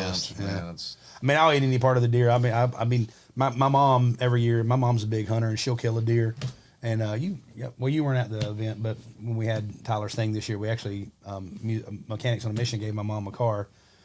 She's had a rough life, but one thing she could do is cook, buddy. And every year she'll go deer hunting. She'll kill a big old deer. She'll bring me a bunch of deer jerky. And every year when the Mennonites harvest their strawberries, I know you probably go get strawberries at the grocery store, but when you go get Mennonite strawberries, it's a whole different ballgame. Yeah, we get. They're only about this big, each one of them. They're tiny little those things. From Illinois, and that's good. actually originally where I was, unfortunately, born. But I don't Amish tell people that. But there's this little place that my granddad used to take me outside of his hometown, and Orchardville. Yeah. Oh yeah, next to Boogerville. Amish. Now Boogerville's by my house. I grew up in an Amish community. I wasn't Amish, but everybody around us was. Yeah, we went to Orchardville though and got some Mennonite strawberries, and man, they were good. You know what our punishment was when we did wrong? They sent us out in the fields to work with those Amish kids. Yep. Stinky Amish kids. I ain't saying that. I'm just saying they could outwork anybody I ever met. Oh yeah, for sure. You think you got somebody that knows how to work hard? Go sit with the Amish for a day. They'll raise a barn on Monday, and soon they'll raise another. Yeah. Let's see him out there in like July in 100-degree days working in wool clothes. Yep. Boy. I did learn this lesson as a young man. I grew up, hauling hay, all that kind of stuff. You'd think, man, if you wear less clothes, you're going to feel better, but you don't. No. You need to. My granddad used to, the very few memories I have of this would be my great granddad actually, but he would always have this towel around his neck and it would be soaking wet. Yeah. And he'd have his thermal shirt on and all this stuff because when you sweat, it's your way of cooling yourself. So having that wet shirt on you would actually keep you cooler than if you were completely out there and it was just burning your skin. And it was crazy to think that, but I mean, he would actually stay cooler by not taking off as much stuff. Was that in the dry heat or the? No, that's in the Tennessee sun. That's in the Tennessee humidity. Yeah. Oh, dude, it's funny. One of the owners in the resort is from Arizona. And every time he comes in, he's like, God, it's so hot. I'm like, dude, it's 120 in Arizona today. He goes, it's just different. He goes, I feel like I can't breathe here. He goes, you try to breathe in, it's like thick. Yeah, that's facts. Yeah. It sucks. I was like, hey, go to Louisiana. Louisiana's swamp, baby. Yeah. I've never been. Yeah, that's even worse. Yeah. Or like Savannah, Georgia, when it's I like summer Louisiana. Their mosquitoes will beat the hell out of our mosquitoes. Pick you up and fly you away. Hell yeah. Everybody thinks, it's Florida. No, Louisiana, they got this stuff. Anyway. Yeah. Man, you got any songs you've been working on? You want to play for us? Man, I'm always working on something. Yeah, let's see what we got here. Let me just break this guitar first. What's that guitar again? You was telling me about it. It's a Tanglewood. Tanglewood. Let me see if I can adjust here. Like a tenderloin. Microphone. Kind of like a tenderloin. It's like a tenderloin.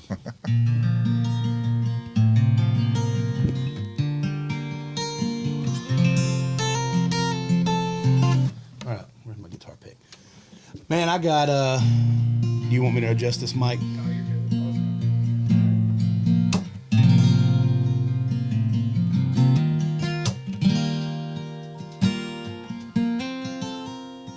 I have a single out right now to the online gods, because radio don't play my shit, But I think about this song when it comes to music, family, all that kind of stuff, because it's called "The Best Ones Hurt the Most," and it was about basically I was sitting around one day and I was thinking like, man, I sure wish I could go to Christmas at my granny's house again. But when you're a kid, you're going to Christmas at your granny's house. Like, oh, cool, we go to Christmas at granny's house and we eat and we open some gifts and everybody's there. You don't think, and play some music. You don't think that much of it. You know what I mean? It's just going to Christmas at granny's house. And maybe that memory at the time just really doesn't mean that much to you until you can't do it anymore. Yeah. And then all of a sudden those memories actually hurt you the most, but you wouldn't trade them for anything. But that's why I come up with this idea. It's called "The Best Ones Hurt the Most." And I thought about, for me, what were some of the things that were like that? And I could have wrote probably 100 verses. Obviously, we all have memories that we look back on. Like, man, it'd be cool to go back and play your senior year in football again. It'd be cool to hang out with your buddies on the back roads and not have a care in the world, when life was more simple. As we get older, we gain things in life, but we also gain more responsibility. You put more on yourself every day. And then the other one for me was my dad. I didn't get to spend a whole lot of time with my dad whenever we were, there you go. Whenever I was a young man, he wasn't really around. And then after I got a little bit older, he was a musician too, right? Yeah, phenomenal musician. but became a preacher. Overdosed on black tar heroin when he was out with David Allen Cole. And he said he could see his body laying there, and he said, God, if you'll deliver me from this, I'll serve you the rest of my days. And next thing you know, he woke up the next morning, no withdrawals, all of his addiction to black tar heroin was gone, everything else. So he was a good man. But anyways, I thought about, the few times that we got to go fishing, and more than a few times, we went fishing, a bit. He loved it. I hated fishing as a kid. You wouldn't think that from a country boy like me, but sitting still and being quiet was not my forte. Yeah.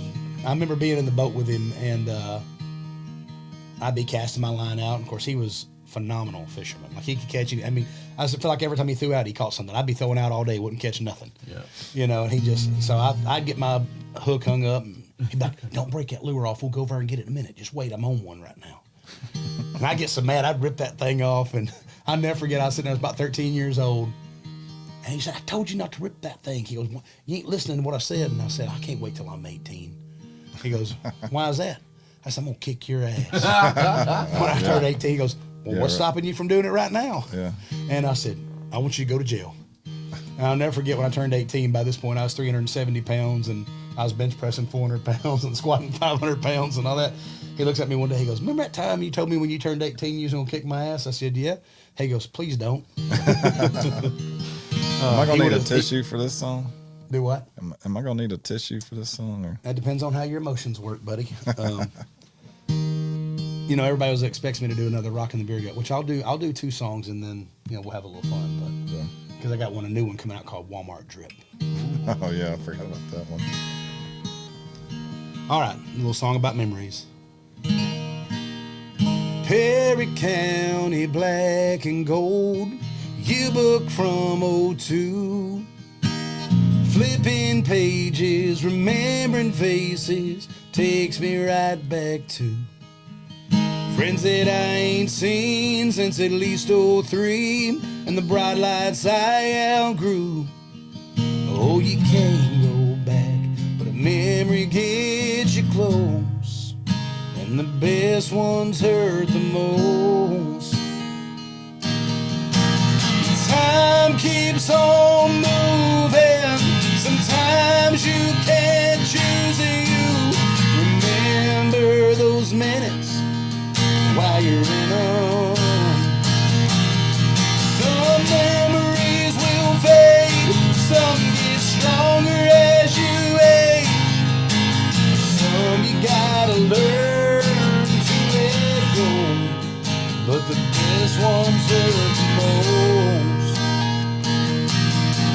Well, Christmas down at Granny Bell's house, packed in nice and tight. Uncle Charlie brought a great big box, fireworks for us to light. It ain't been the same since '08, and I think we all know why. It's crazy how things change when the matriarch goes, and the best ones are the most. Time keeps on moving, sometimes you can't choose you. Remember those minutes while you're in them. Some memories will fade, some get stronger as you age. Some you gotta learn to let go, but the best ones are the most.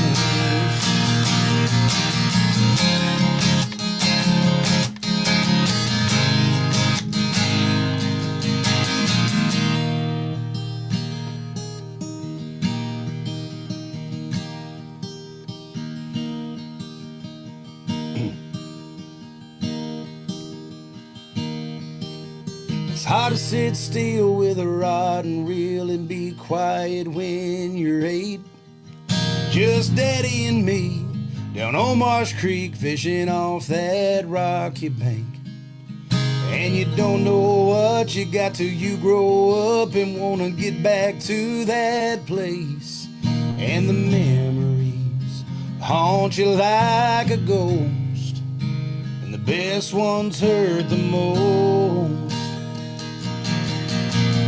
Time keeps on moving. Sometimes you can't choose the way you remember those minutes while you're in them. Some memories will fade, some get stronger as you age, and some you gotta learn to let go. But the best ones hurt the most. Yeah, those memories haunt you like a ghost. But the best ones hurt the most. All right. Yeah. I lost it there before I got the bridge. I had to take a minute to gather myself. That was awesome. That's one of my favorite songs I've written over the last couple years. I've got some more, but I write them with people that play guitar so much better than me that I can't play them. No, that was I've great. got one called Thanks for sharing that. Little for a Little While. I'm talking about my kids. Yeah. You know. So you said that that song kind of reminded you of your grandmother's for Christmas, and I got a funny story about that. So my grandmother, she loved Christmas. Same. And she's from a little town in Illinois called Wayne City, Illinois, and Bo knows where it's at. It's like, we looked it up earlier. How many people was it? 997. 997 people. And it used to be 999, and my grandparents died within 2 weeks of each other. They've been married like 80 years. And my grandmother passed away on Valentine's, and my grandfather passed away 2 weeks later. And I was there for both of it. But that's not the point of my story. What I was trying to get to was, she loved Christmas. She'd decorate the hell out of her house. Stuff she'd saved for years. And she'd save the bow.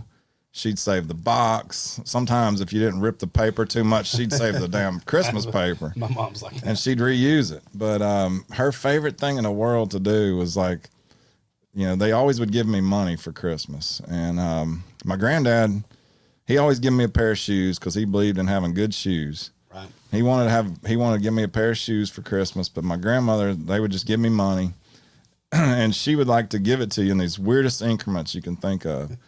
And so, and sometimes it would be like taped to like a can of soup in a box and a box and a box, and you'd have this heavy-ish box, and you open it, and there's another box, and then another one, and then you get to a can of Campbell's soup, but there's a dollar bill attached to it.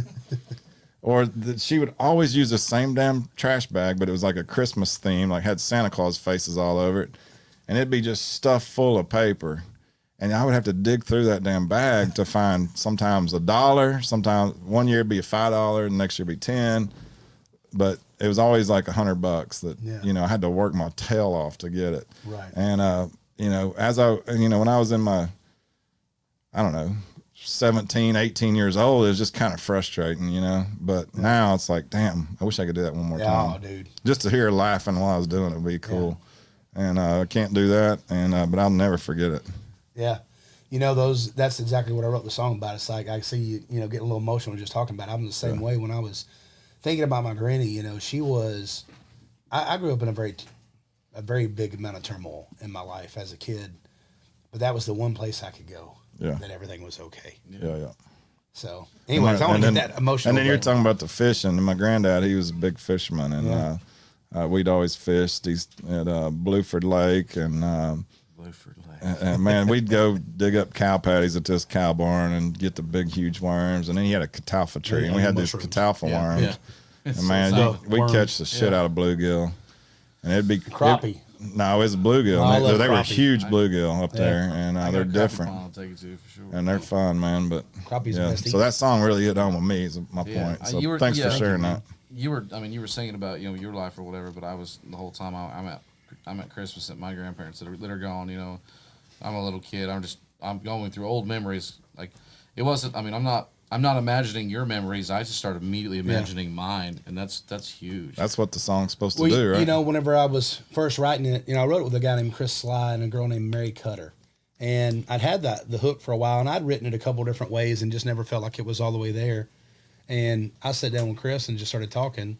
And I said, well, I wanted to do it like this. I said, but it just was so personal, you know, when I was talking about Perry County and black and gold, and when I was talking about at Granny Bell's house, and I think maybe it was just too personal. And talking about Marsh Creek, he goes, Vinny, he goes, people are smart enough to say, it was my Granny BB or my Granny Carol or whatever. Mine was Granny Smith. Granny Smith. Damn, she got the best apples. Like the apples. Yeah. But and you know that song actually reminded me a lot of your song "Call Home." Like I could see y'all writing a song similar that's your own. Sure. That would be cool. Like because he's got this song called "Call Home" that he played for us in the podcast that he did, and the passion and all that's all the same, and the story behind it's really cool. And so, anyway, you said you're gonna play us another one. Yeah. I gotta wash the palate because now we hopefully if you're out there listening and you're crying right now, it's okay. Get the tears out because now we're gonna sing the stupidest song I ever wrote. let me back that up. It's not. I've definitely written more stupid songs than this one, but it's the stupidest one that I'm gonna put out. So we wrote one. Actually, Drinking Bourbon was probably the stupidest song I wrote. We put that out as Trailer Choir, but this song. So remember when we had the eclipse back? Probably 7-8 months ago now, 9 months ago, whatever it was. We had this eclipse come through, and we went. My wife said, "We got to Walmart and get some of those eclipse glasses." Yeah. So I'm like, okay. Now we get to Walmart, and I said, "Babe, listen, we're getting the eclipse glasses, and we're coming straight back out. Nothing else." And she goes, "Okay." Well, we got in there, and she goes, "Hey, I just need to grab a few things." Well, $500 later, we would come out of Walmart. but we're in there, and I was like, "Babe," I was like, "We were supposed to just get these glasses and get back. I don't want to miss it, And she was like, "We're fine." Day of. Yeah, day of. That and thing so anyways, came and went quick too. We were the epicenter of that, like Wayne County. Like up in Yeah. So I was excited about it. I wanted to see it, but I get in there and sure enough, she's got to grab a few things, which is always a lot of things. And I was like, all right. So I'm kind of huffing and puffing, but I look over and I see this glorious swimsuit, and it's a net jersey. You can see my nipples right through it. I loved it. Had a picture of like Miami Beach. And it was like literally like. The sunset was like turquoise blue and pinks and all this stuff, and had these same, just like I had the net jersey, had net shorts, they had liner in them, but they come about halfway up your thigh, the chubbies, I was like, dude, so I got to get it, of course, turns out it's Snoop Dogg's brand, but I get it. I get back home before I go to watch the eclipse. I put on the swimsuit. Now this is still March or whatever it was, April. It was April 8th. Yeah, I knew it was March or April, something like that. So it wasn't really swimming weather yet, but it was getting there. So anyways, it wasn't sweater weather. Yeah. Well, for me, that's naked weather for me. Anytime it gets above 70. But anyways, I go out there and we're sitting there. We watch the eclipse and we decide to have a little picnic out there with the kids and everything. So we made up, some food and stuff like that. Once again, back to the food. And we're kind of just sitting there and I'm looking at myself and I had my little glasses. Now I had them kind of up on top of my hat, and I said, like you had it earlier. Yeah. And I said, I said, damn, babe. I said, you get all this. And she looking at me like I'm an idiot. I was like, look at all this drip. Oh, and she was like, what does that mean? I was like, my drip, my fit, girl. This is all yours. And she's like, you're an idiot. I'm like, I know. I started going, Walmart drip. Oh, nice. Walmart drip. Hold on, before you start playing it, you got to see this. This was the eclipse. I went up to, we got a little place in Illinois. It's kind of like the Mecca of where it was going to happen. And my aunt and uncle, they had their glasses, but they were worried about, what it could do to your brain. Oh. So they made their own hats. Check that out. Oh, I like it. That's the way I should have done mine. Because I'm pretty sure something's been messed up with me ever since. I mean, you can see it pretty good here, but it was a little bit cloudy day here in Tennessee. Hey, can we take like 1 second? We had. Hold on, I got a piece of that. I was like, look at all this drip. Look at all this drip. Anyway, so I started going, Walmart drip. Walmart drip. From my head to my toes got that Walmart drip. She goes, whatever you're doing right now, she goes, you need to go write that. And I was like, what? I was like, I don't write that. She's like, no. She goes, you need to go write that. She goes, I know it sounds dumb. She's like, it'd probably make us millions of dollars. So it was a financial support for her. But anyways, I was kind of joking around. And I was holding the pooper scooper because I was going to walk around and clean up all the poop anyway. So she goes, I'm just going to film you. Do that thing you just did. And I did Walmart drip. Walmart drip. From my head to my toes got that Walmart drip. Walmart drip. Walmart drip. I'm talking socks and Crocs, not the real ones though. I got them rugged sharks and they're on discount, yo. And I popped the pooper scooper in the camera and a little piece of poop flies off. And she videoed it, so I put it up. And of course, sure enough, he was like, dude, I can't wait to hear that song. I'm like, damn it, now I got to write it. Yeah. So I wrote about the first verse and chorus and then just kind of stopped on it because I'm like, well, that's fun. But, the moment had passed me. Well, then Jerry had actually had me sing it at one of these schools we were speaking at, and the kids went insane for it. Oh, I bet. So now I finished it. Walmart drip, Walmart drip. From my head to my toes, got that Walmart drip. I said Walmart drip, Walmart drip. You just can't get enough of that. The drip so strong you can call it a flex. It ain't a rollie on my wrist, baby, it's a Timex. $10 golf shirt made by Reebok. Belt buckle front tuck, even got the collar pop. 40 years old, but I'm looking retired. This Walmart drip got me looking straight fire. My girl saying, oh, he's so sexy, but call me Walker Hayes. I'm feeling so fancy like Walmart drip, Walmart drip. From my head to my toes, got that Walmart drip. I said Walmart drip, Walmart drip. You just can't get enough of that Walmart drip. 65 looking fly in his Walmart drip. You know we just stopped by for that Walmart strip. He's got the grandkids for the weekend. Time to spin, little twin. I'm talking charcoal, hot dogs, water hose, kiddie pool. Never buys name brand, only great value. It's his favorite spot, the one-stop shop. Cash is calling and pops. I say what? Walmart drip, Walmart drip. From his head to his toes, got that Walmart drip. I said Walmart drip, Walmart drip. You just can't get enough of that. I said Walmart drip, Walmart drip. From his head to his toes, got that Walmart drip, Walmart drip, Walmart drip. You just can't get enough of that. Well, one kid buckled in, one kid on her hip. She's putting miles on this buggy on this Walmart trip. She hits a toy aisle for that birthday gift. Now she's tapping on that iPhone grocery list, and she's a superhero when it comes to savings. Got them BOGO coupons, eggs, and bacon.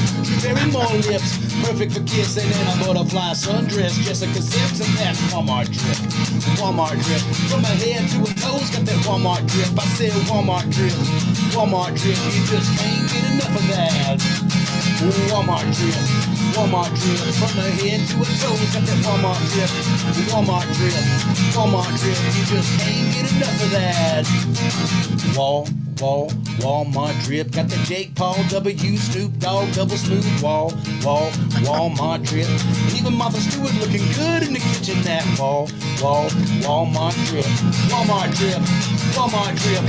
Overalls, work boots, straight blue collar. Every tool you need and it's all over dollar. Your kitchen needs a fixin'. If you need a television, you're hunting a fishing man. You can be a baller. Flowers for the missus, now she's giving me kisses. I think you need to take a listen to this Walmart tip. You be living and loving, wrapped in a hug, and you can't get enough of that.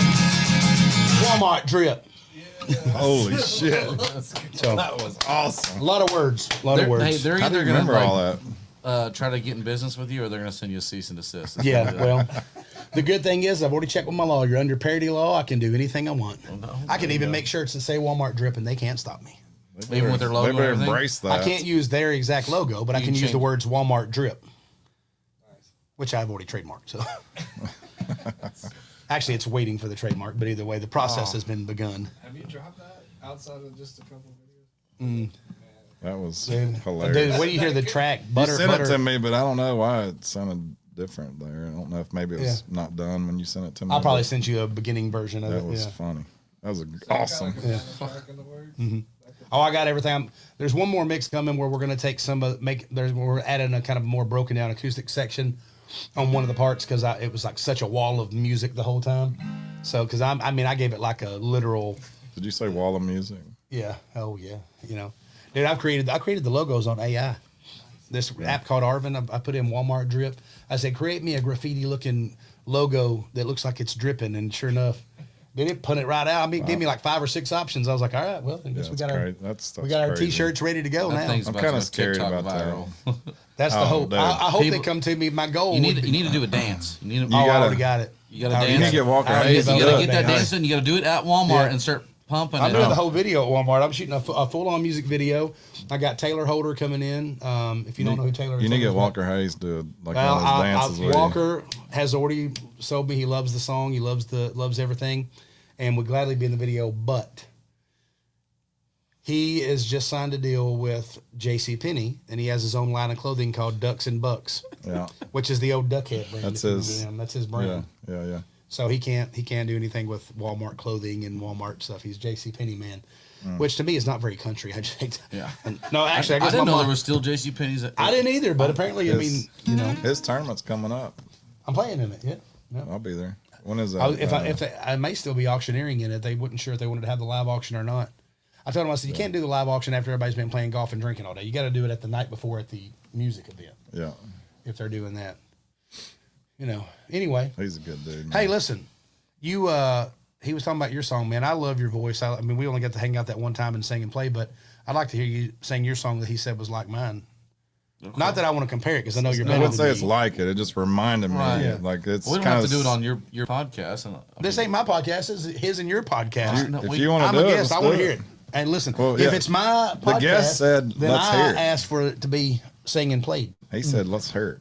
I love music, man. I'll sit around and play music all night long. I just don't want to steal your thunder at all. Yeah, hey, listen, it's been getting stole for a long time. There's these guys in town named Chris Stapleton, and when he started singing, I realized that, hey, you better write more Walmart drips if you want to have any chance.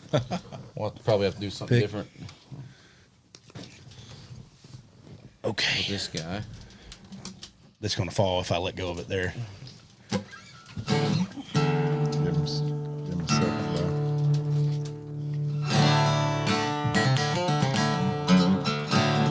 Stop making my guitar sound better than I can make it. Yes. You're supposed to out-sing me, not outplay me. You good, Trent? Hang on, Bo, before you get into it. I was just... It's called Call Home. Just knocking the rust off. All right. Talk it up. So I went to Whiskey Jam a few years ago with a guy named Dylan Wolf. Went to Whiskey Jam with a guy named Dylan Wolf a few years ago. He's from my area, and he's friends with Bailey Zimmerman. Those guys all kind of ran together or whatever. And he called me one day. He's like, "Hey, I'm going to Whiskey Jam tonight. Do you want to go with me?" And I was like, "Sure." So I jumped in the car, and we went there. He was playing his first night there. By the way, he called me after he was already there. Yeah, Instead of like calling me when he's leaving, like, "Hey, I'm going to Whiskey Jam if you want to come out." Yeah. I probably could have made it, but he calls me at like 10. I'm already asleep. He did that to me yesterday. Yeah. And then I wake up. And then I'm like, 6 o'clock yesterday. Yeah. But anyway, sorry to interrupt. Yeah, no, it's all right. So on the way home, so we played Whiskey Jam, and they thought I was in the band, so I got backstage and whatever, and we were hanging out. And then on the way home, Dylan was driving. I sat up front with him, and he was just showing me all these songs that he'd been writing, and they were like pitch songs, and that he'd been writing with a bunch of people. And he's like, "This one's available, this one's open, or whatever." And it was him and like 3 or 4 other guys that I feel bad because I can't remember their names, but they wrote this song, and I loved it. I made a note in my phone about it because he said it was open, so I thought, I'm gonna try to get that, But I was not really in the position of doing that. I didn't have any music out, and I was just kind of getting going. And then a few months ago, he was sending me some other stuff that he'd written, and I said, did anyone ever call, or did anyone Call Home? And he's like, no, and he sent it to me. So I took it, and then I kind of, added my shtick to it and made it what I wanted to make it. And I just started doing it, and I sent him just a voice memo of me doing it. He goes, "When do you want to do it?" So kind of a collaboration. Him and 2 other guys wrote it, and it was, so kind of a collaboration of 4 of us. But I just kind of claimed it, and so this is one I'm wanting to cut here anytime soon. But it's called Call Home.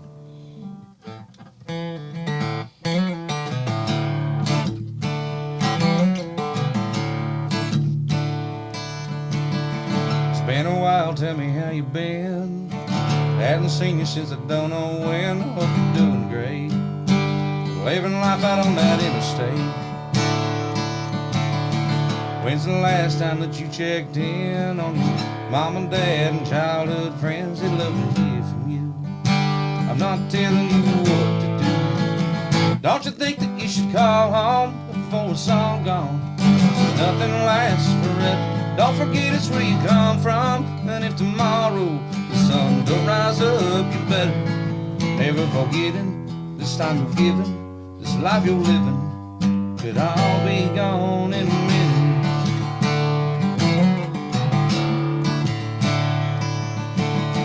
I know you've been busy as hell trying to make something of yourself. Don't want to see you lose. But won't you tell me if you had to choose? Don't you think that you should call home before it's all gone? 'Cause nothing lasts forever. Don't forget it's where you come from. And if tomorrow the sun don't rise up, you better never forget it. This time you're giving, this life you're living could all be gone in a minute.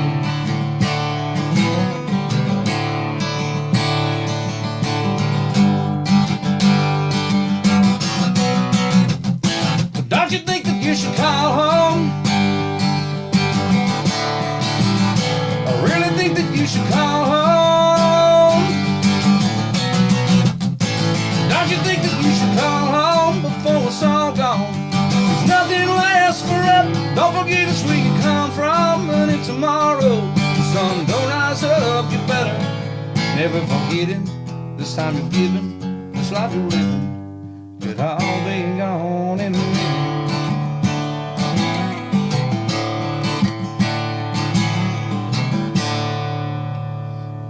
That's a good song. Did you see Great where song. I felt the correlation there? I absolutely. mean, Actually, I like it got one should've we been can the write next together. track. I started this, which I know this is part of the podcast, some of that capo. But this might be one to bring you in on. I got me and my buddy Scott Harris. You know, I promised him we could write it with me as well. But I just wrote this first verse and chorus on it. Maybe But, you're gonna drop D still. oh yeah, I don't need that. I don't even know how to play that. I don't know how to do drop D. you can drop a beat. Walmart beats. Do it about like the Walmart This headphones. song right here, man. Walmart beats. I think I got something really cool started on this. Walmart Beats. Well, now what I want to do is I want to have a line of clothing called Walmart Drip at Walmart, and I want the specialty to be Bigg Vinny's overalls because they quit selling overalls at Walmart like a bunch of buffoons. But I want them to be like, you know, American flag and, you know, whatever state you're in, you got some Titans overalls. You know, I want to work out deals hell and yeah. make it look cool. At Halloween, I That's want a to put out great some ones idea. that look like a Dracula outfit. You know, like overalls. So he goes, senior year, last time I strapped on that old helmet. We won the game, the whole crowd cheered. And then it hit me, and I was like, damn it. I'm just a big old boy with tears running down. I thought I'd be over that by now. And that first love, man, I thought it would last forever. I saved up and bought that ring, but she had someone that she liked better. There's a piece of me I guess you'll always have. I thought I'd be over that by now. I thought I'd be over it and moving on, letting it all go. Oh, but here I am still holding on to something I can't hold. Wish that I could take the hands of time and turn them back somehow. I thought I'd be over it by now. So the next verse would be like something like flat bottom boat, just me and Dad out on the water, you know, and go into a song about that. Or it could be, you know, he took the curve too fast, you know, or he was Evel Knievel in that old '69 Chevy, whatever, you know. That But tell those. Luke's song kind of. My buddy Luke did the his old podcast car. a few weeks ago. What was that one? That was something about. My old car. Yeah, it was about making the whole song was about your first car. And with all your firsts. First car, but about all your firsts. Yeah, but it all tied together. He wrote it and he started it, but then we finished it in Andy's basement a couple weeks ago. So Trent, do we need to? I can pick up right here, but should he have the guitar still, or does it matter? It doesn't matter. No, just So I thought we were recording it all. oh well, maybe we are. I don't know. Well, Bo, thanks for sharing that song with us, and I didn't mean to put you on the spot there, but like I said, when Bigg Vinny was playing his, it just seemed like it should have been the next track on the album, you know, like it just kind of felt like it went with it, or like it's the BV and part BT B, about you to have a know, whole I don't record know. together, Right, son. let's do it. You know, I mean, it was the next episode on the Netflix special, but Bigg Vinny, man, thank you so much for coming out here. It's been awesome. For for everybody listening, like there's nobody that puts more effort, more passion into anything that he does than Bigg Vinny. I've seen him do it. I appreciate it. I support it. He does so much for charities. He's the busiest guy out there. And I love you. And I know everybody else loves you. And thank you so much for your support at Tennessee Craft Butcher. I'm going to put you on the spot right here, though. Okay. I need a meat song. And you might already known from the other podcast that was coming, but Yeah. it can be 5 seconds. It can be 5 I think minutes. a jingle. You know, we need A jingle. Yeah. You've done several on the spot for me before. Yeah. And why I did just the walk. jingle. He walks up to the. Here we go. I can see the stars in his eyes. See a ribeye. I'm I can see literally a, making this up as we go. I can see a ribeye in his eye right Years now. of Like, training, yeah. They got the thickest. They got the juiciest. It's the best damn meat you'll ever put in your mouth. There's only one place to go when you need to feed your hoe when you're way down south. Oh, Tennessee Craft Butcher, we only put our meat in your mouth. Oh, Tennessee Craft Butchers, we only put the best meat in your mouth. man, that's phenomenal. I only put Tennessee Craft Butchers meat in my mouth. Hell yeah, let's go. Let's go. Man, that was awesome. Now we can't pay like Walmart can pay. That's you know? okay. It's okay. We don't have that Walmart money or know the that thing I Walmart love- drip, the thing I but love we will about- get it. I think I love about y'all. My wife, who always is like, when are you going back over there? Because sometimes I'll get a little bit of cheap meat. I ain't gonna lie. Every now and then I go to Costco and I a little cheap meat. Just because it's You can't my say wife Costco. knows the difference. Like if I cook it up, she'll be like, no, I'm not eating that steak. But anytime it's Tennessee Craft Butcher, she'll eat it, and she loves y'all sausage. Yeah, Most people do. Yeah. it's That breakfast sausage, I'm telling you right now, It's a not certain the hot, mold. again, not the hot stuff. That breakfast sausage, she's like, go to Tennessee Craft Butcher, get some of that breakfast The sausage. blueberry. Huh? Blueberry maple sausage. No, it's just, Just regular regular sausage. old I don't know patties. if I've had the Yeah. blueberry maple. Oh, brother. Oh, you dude. live. Dude, I gotta get that's some of that, pretty but I always get that. I always get me, a couple pounds of what otherwise? I always get some top sirloin. I always get some ribeyes. I get the meat. I always get eggs from y'all. I don't know who y'all use with y'all's eggs. Who's the We got a local egg. local source Maker. egg? An egg man. Egg maker. Oh yeah, got some local chickens' asses. We get them right out of Yep. the back of that thing. Yep. But we get that. We always get the bacon from y'all. I like the big thick bacon. My wife likes the the thinner slice, but I like that big thick bacon because that's how I grew up eating bacon. Well, you're a thick guy too. And I like so, man. thick, baby. I'm thick, boy. Ask my wife; she'll tell you. I'm just kidding. But no, We no. won't I mean, ask her. listen. We'll I just seriously, I assume. love coming over there, and man, Let's get her on FaceTime right now. yeah, baby, tell him how thick my meat is. Oh, that ribeye he brings home from Tennessee Craft Butchers is super thick. No, tell him about me. Yeah. It's fair to middling. It's like a button on a fur coat. Yeah. Yeah. No, yeah, I no, y'all got great meat, man. And gosh, I try to come over there as much as I can. And you're always, y'all always got some stuff going too. What was it? You had one woman did a video of y'all's ground beef and it went viral. Yeah, it did. It is delicious. Yeah, we make it all in house, and the sausage he's talking about, we make that in house too. We got Wayne, the sausage over there. specialist. I need But to the get over ground there and beef's all like fresh trimmings, so we make it every day. ain't got none of that pink goop in it that they put in the grocery store. And we've seen done that? some Sell it charity separate. events, and Yeah, oh, the pink goop. That comes with me when I get thick. yeah, it's all right there in house. What is your favorite? What's your like? If you were saying somebody's coming in to try y'all's meat for the first time, what would you tell them to get? Man, that's tough because obviously I want them to spend as much money as possible. I mean, we're not there If for it's not charities. based off money, if it's just based but, off taste.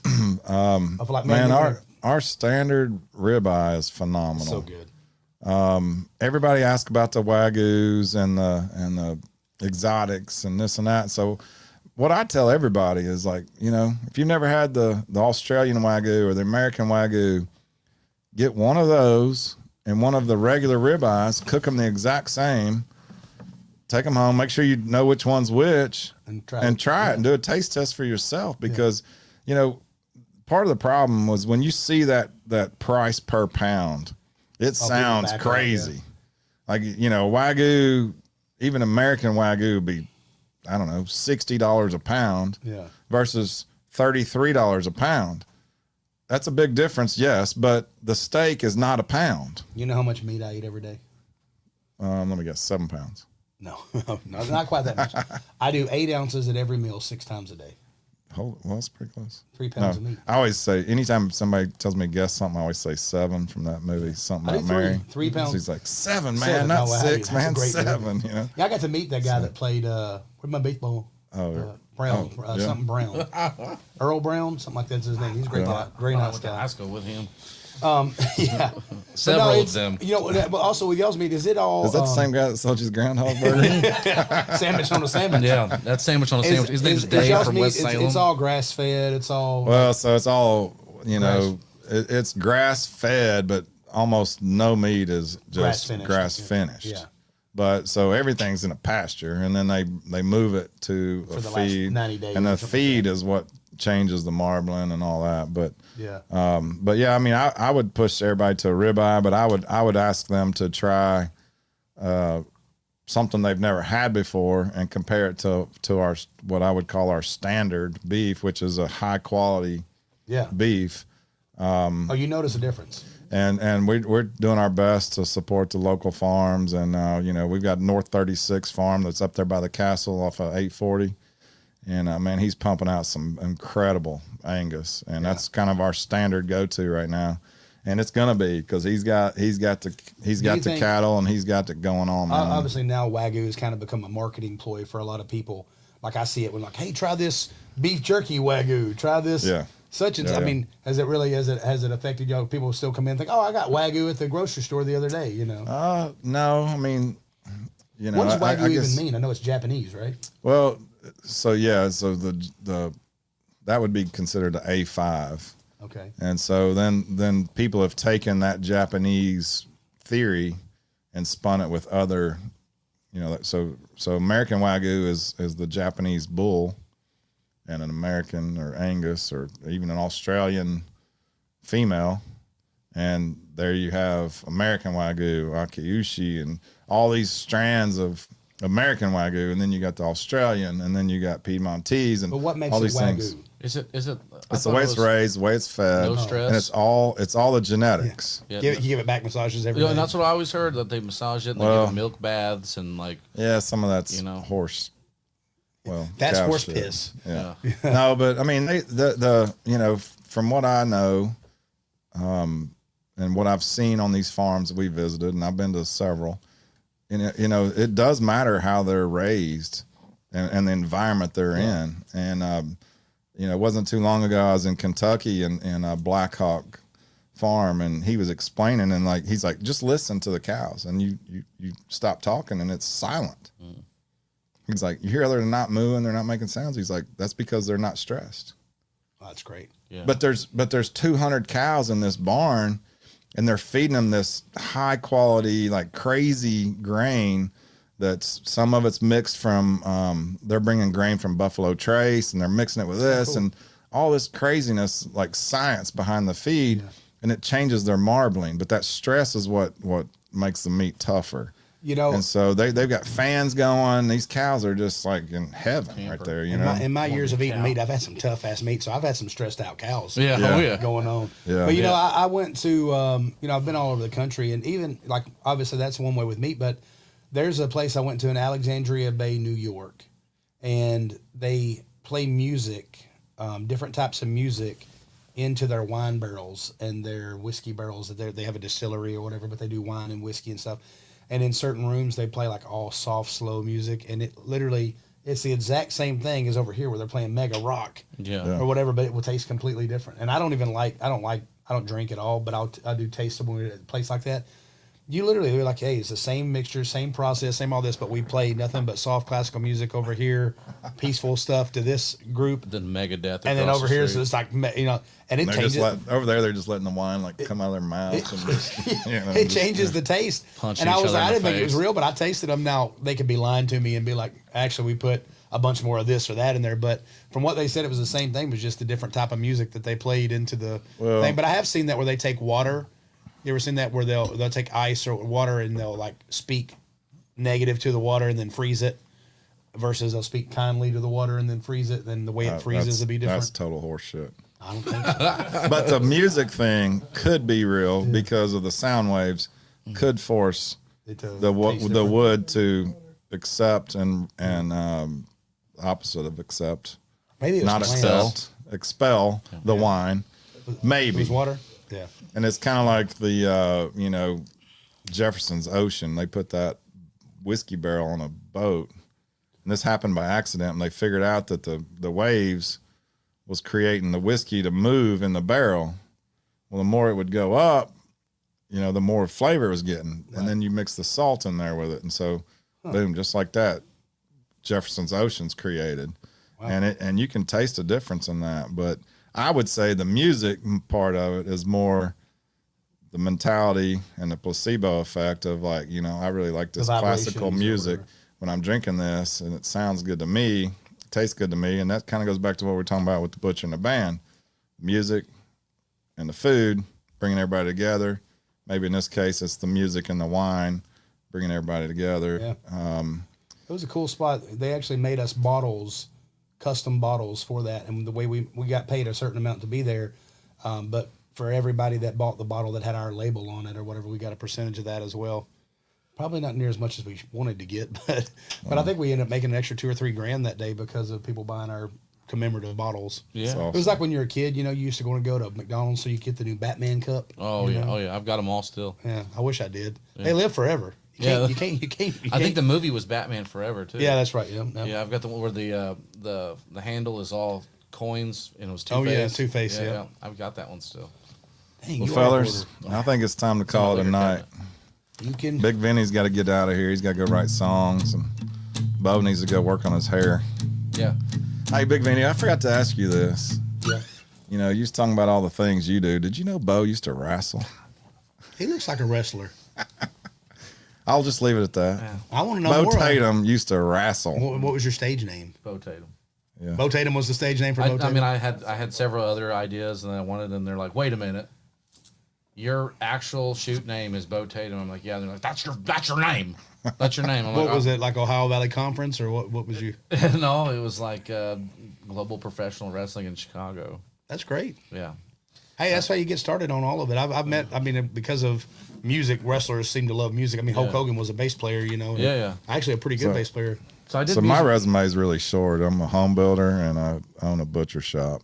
That's it. We used to do those pornos when you were younger. Mm-hmm. It was Andy, aka John. That was before Holmes. Yeah. Yeah. That was my great uncle. We've all seen you. Yeah. Did it run in the family or did it skip our generation? It skipped a couple. And I don't know where it landed, but hopefully it landed somewhere. You got a son? Yeah, I got two. Hopefully it comes to him. I got two, and my son's name's Abel, which is kind of funny because your buddy Jared saving Abel. Yeah. So I think about that every time I've seen y'all play, and I was a big Saving Abel fan, and I didn't name my son because of Saving Abel. Oh, I'm telling Jared you did though. Yeah, that's cool. Like, please do actually. Yeah. Because then maybe he'll want to be on my podcast. He'd love to be on the podcast. Yeah, he's cool, man. I met him the first time I met you actually, but I just kept in touch with you. I guess because we're always at events. Yeah. I mean, have I ever met your kids? I'll keep them in a dungeon. Oh, well, yeah, makes sense. If you knock twice, they might answer the door. Come on, yes. But now, man, again, Bigg Vinny, thanks so much for being out here tonight, man. It's taking your time away from your family to be with us is pretty special. Thanks, Bo Tatum, for being my co-host. My co-host. Both of y'all sharing songs with us is really special. I hope y'all both take away something from this, and I hope our listeners can understand how important food and music can be in one's life. I hope that people can share it. I hope the butcher and the band makes a difference for somebody somewhere, somehow, some way. It already made a difference for me. And I can't thank y'all enough. Everybody listening, thank y'all so much. Come see us at Tennessee Craft Butcher, 3921 Franklin Road. Y'all please follow Bigg Vinny. Keep up with what he's doing. You're going to stay very busy because he's a super busy guy, but he is the tiny dancer and his breakdancing moves are one of a kind. And go check out Bo Tatum music. He's coming hard, and he's got some great songs. A lot of things coming up really soon, and thank y'all so much, and stay tuned for the next one. Holla! Thank you so much for listening to another episode of The Butcher and the Band. Keep the fire going for us and give us a 5-star review. Like, share, and subscribe on all social media handles. Come see us at Tennessee Craft Butcher here in Murfreesboro, Tennessee, and we will catch you on the next one. Thank you guys so much.